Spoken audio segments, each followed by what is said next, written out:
আমি গৈছিলোঁ মৰমৰ জুবিন দা থকা জেগাডোখৰলৈ জুবিন ক্ষেত্ৰলৈ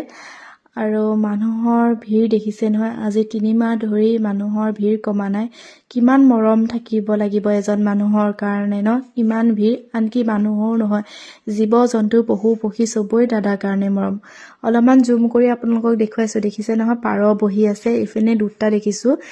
ইটো চাইডেও বহি আছে কিন্তু কেমেৰাত ইমানখিনি নুঠে কাৰণে এইটো চাইডে যিহেতু দুটা ব্লেক কালাৰ এটা বহি আছে আৰু ওপৰতো ইটো এটা বহি আছে আপোনালোকক দেখুৱাবলৈ অলপ চেষ্টা কৰিছোঁ কিমান মৰম ন দাদাৰ কাৰণে এজন মহান মানুহ হয় দাদা সঁচাই আজি দাদা বাৰ্থডে মোৰ ফালৰ পৰা হেপী বাৰ্থডে দাদা আপুনি য'তে আছে ভালে কুশলে থাকক সেয়া আশীৰ্বাদ আৰু দোৱা দেখিছেনে কিমান মানুহ আৰু এইটো দুদিনৰ আগৰ ভিডিঅ' হয় আপোনালোকৰ মাজত দিলোঁ যদি ভিডিঅ'টো চাই ভাল লাগিছে জাষ্টিছ ফৰ জুবিন জয় জুবিন দা তেনেহ'লে আজিলৈ বাই বাই